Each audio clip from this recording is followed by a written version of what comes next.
Cungkup Pangeran Jimat merupakan salah satu cungkup yang usianya lebih muda dari Cungkup Pangeran Pulang Jiwa.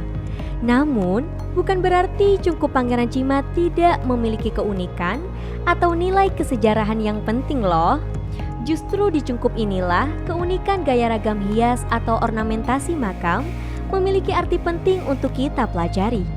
Jika ditinjau dari sisi arsitektur jirat atau kijing makam, arsitektur jirat di kompleks bagian barat memiliki persamaan.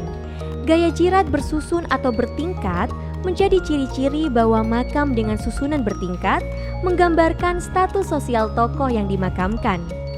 Namun, perbedaan yang unik dan memiliki daya tarik untuk kita telusuri lebih dalam adalah keberadaan cungkup dan ornamentasi yang berbeda-beda pada masing-masing cungkup yang ada. Salah satunya di Cungkup Pangeran Jimat.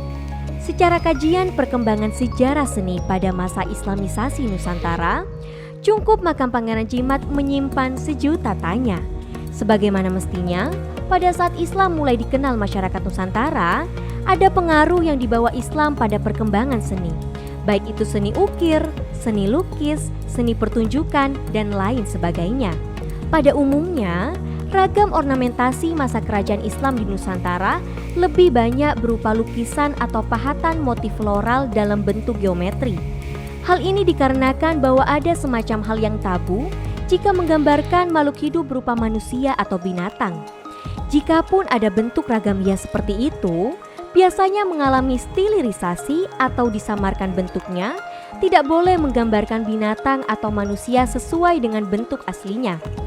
Jika melihat ragam seni yang menggambarkan binatang atau manusia, kita hanya bisa menyaksikannya dalam bentuk yang samar-samar.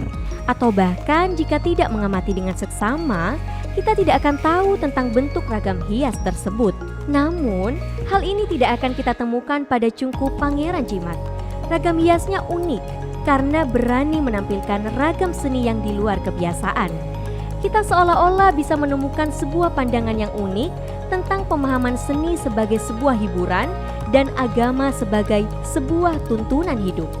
Pada cungkup makam ini terpahat dengan jelas berbagai gambaran makhluk hidup yang berupa binatang yang digambarkan secara vulgar dan menyerupai bentuk aslinya. Meskipun sejatinya gambaran tentang binatang yang menyerupai aslinya dianggap tabu. Sepertinya cerita tentang binatang yang dipahatkan di sekeliling dinding cungkup merupakan sebuah pembelajaran penting dalam perjalanan sejarah hidup manusia. Kisah cerita binatang yang syarat akan ajaran-ajaran nilai kehidupan ini seolah-olah menjadi pesan bagi kita semua dalam bertutur dan berperilaku dalam kehidupan keseharian. Ragam hias binatang tidak hanya dipenuhi oleh gambaran-gambaran binatang di dunia nyata, tetapi di cungkup ini juga ada beberapa hiasan yang bergambarkan gambaran binatang-binatang mitologi dari budaya luar.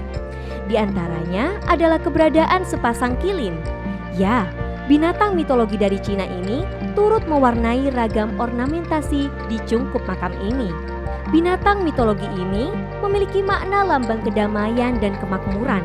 Tentu saja, jika dikaitkan dengan sebuah pengharapan, sang penguasa berharap kehidupan rakyat yang adil, makmur, dan sejahtera.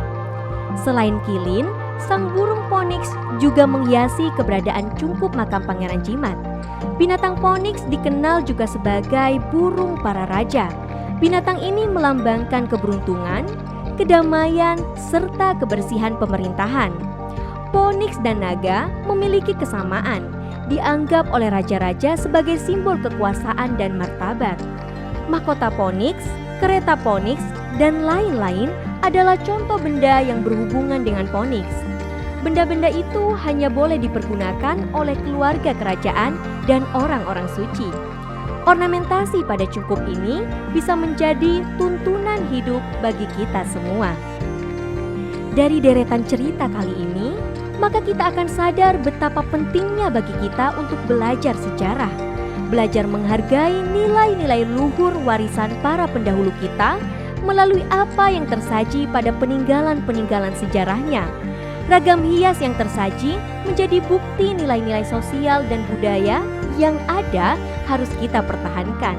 Sudah waktunya kita kembali pada bentuk kehidupan yang dilandaskan tatanan nilai dan norma warisan leluhur.